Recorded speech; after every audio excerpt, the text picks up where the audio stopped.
As I said before, on Wednesday the 20th of June, my psychologist and mental health services organised a big multidisciplinary team meeting there was my mum, my dad, me, my psychologist, it's not my psychiatrist, it's the crisis team psychiatrist, because I don't actually have a named psychiatrist at the moment. There was the crisis team manager, there was a student nurse, my CPN, I think that was it.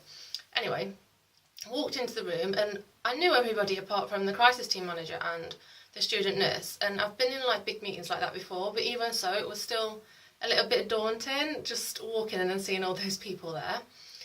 However, the meeting went really well. Like, everybody was super friendly and you could tell that they trusted me and that they respected my opinions and that they respected the insight that I had into my condition and the skills that I was able to put in place myself and with the support of my family. I also realised that, people moan a lot about mental health services, but when you actually get a good proactive care worker, like, amazing things can happen when people join together and work together. I have never realised how unsafe I felt in myself until now I feel safe. So what they did was we discussed PMDD and progesterone and what's happened in the past and what's helpful and what's not helpful. And we came up with something called an advance directive. So that's sort of a document that we all work together on. And it's done while I'm in a good place mentally. And it means that, like, I can say what I want to happen when I'm unwell, because when I'm unwell, I don't think rationally. And I push people away a lot. So basically, we discussed how, because I've been going through this for a lot of years, and I'm insightful, and I've had a lot of therapy, I use all the skills that, like, ordinarily the crisis team would suggest to you, and therefore having face-to-face contact with the crisis team is actually not that helpful for me, and it actually frustrates me more, because I'll have perhaps been using skills for, say, 5 or 6 hours and constantly, and ring the crisis team saying I need help or support, and they will perhaps tell me to, go and have a hot bath or run up and down the stairs or have a hot drink, and that just makes me angry and frustrated, because by that stage I've already used all of those skills, and I'm thinking I wouldn't be ringing you if I didn't need help. But by help, I guess what I mean is I know that I need, like, sort of either sedating or admitting to hospital. I think also what it was really useful for them to tell me is that for me personally, like, the crisis team don't actually have that much of a place in my care in terms of coming out to see me and doing sessions with me daily. For the purpose of this advance directive, the plan is that when I start taking the progesterone, as soon as we get to the stage where my mum's having to look after me and stay with me, we will call the crisis team and let them know that that's what's happening, and they will put me on the bed wait list, because what we've sort of identified as working together is that I only call the crisis team when I'm at the point of needing an admission. However, beds can't just become available like that. Like, normally people would call them sooner than that, and then they would have a few days to support them before having to admit them whilst they're found to bed. But I struggle to contact them at that stage. So yeah, that's what's going to happen, and it's good having discussed it, because now I don't feel guilty.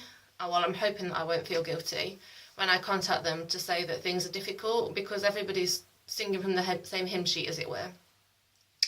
We also talked about medication and how that will work, and the fact that when I'm on progesterone, I need to take a lot of additional psychiatric meds to try and calm me down.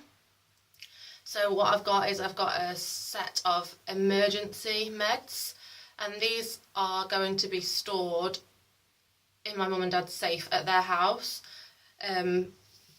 so that it's not then left up to my mum to have that extra pressure to be responsible for stopping me taking them, because when I'm really distressed with the progesterone, I tend to just be really persistent and keep pushing her to give me more and more meds. So yeah, that's helpful. And we also talked about how they're going to stay at my mum and dad's house, even though I am going to be probably at my house with my mum. And what will happen is, so that I can't sort of put my life at risk, I will only have 1 day's worth of medication in the house at a time.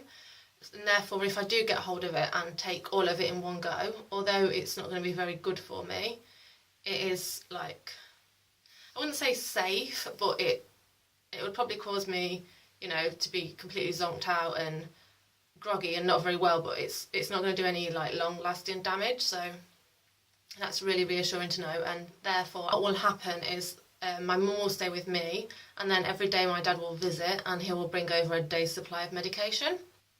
That is to cover, like, the weekend. And then after that, the crisis team will sort of come into play, and they will provide daily medications whilst we await a bed. And then if a bed is, they will assess me, and if a bed's required, they will obviously put me on the bed wait list and put me in a bed. Then there was the addition, because I was saying that I obviously didn't want to have to stay in inpatient for any longer than I needed to. And I think in mental health, because a lot of mental health practitioners haven't come across PMDD, and obviously even if they have, they probably have a very limited knowledge of it, and every person presents differently, just like with any other illness. So they couldn't see somebody else and say that's how I'm going to react. Equally, they couldn't see me and assume that that's how everybody else would react. So we talked about how when people are in a mental health crisis, once they start to get better, what you often find is they will have like a few days where they're stable, but then their mood will dip again. And the psychiatrist tried to sort of insinuate that that was probably what was going to happen with me, and therefore they would need to keep me a little bit longer. But I looked to my psychologist and my CPN and I was like, no, that doesn't happen at all. I'm literally have a bleed, and after that it just continually gets better. Like, there is no badness. It doesn't drop again, my mood. It is just straight up, like, I'm in crisis, start my withdrawal bleed, and then I'm okay. Therefore, we said that, you know, it's written in there that I will be able to be discharged within a few days of having a withdrawal bleed. And then the scary part was that we had to talk about what would happen if, you know, they couldn't contain my distress. And I agreed that I would let them section me if that was required, because all the way through this I've said I don't want to die, and that is the reason why I've made the decision about the hysterectomy. And so therefore, if I wasn't going to be willing to let them section me, then, you know, that goes against everything else I've said. So there is an agreement about if that is required, then they can section me under the Mental Health Act. But there is also a stipulation against that, that as soon as I have a bleed, that section will be lifted. That's so that, like, obviously I think this normal Mental Health Assessment Act, I think that's a section 3 or 2, I don't know, I can't remember. Anyway, the normal assessment Mental Health Act means that I think you can hold you for 4 weeks. Obviously 4 weeks would be completely useless for me because I'd be back on my progesterone again by then. And so it wouldn't give a valid picture. So yeah, they can section me, but hopefully it won't come to that. Yeah, I can't think what else we spoke about, so I think that is probably about it. So they have covered every base for levels of distress. So it would start off that when I take my progesterone, I will take a sedative, so I'll start taking promethazine, and then I will have increased contact with my community mental health team, and as soon as my mum starts to have to stay with me, then we will contact the crisis team, and they will put me on the bed wait list, and they will provide daily meds. And then if things continue, if I take the extra medication that I've been given, and that still doesn't settle things. If a bed becomes available and I'm assessed as being suitable, I will go inpatient for a week, probably, however many days I require, but I won't be held there for any longer than I need to be, and if things get really bad, they can section me for the duration until I have a withdrawal bleed. Aside from that, there was actually one more thing, and that was that working with the gynecology team in London, I needed to discuss about when I could take my progesterone.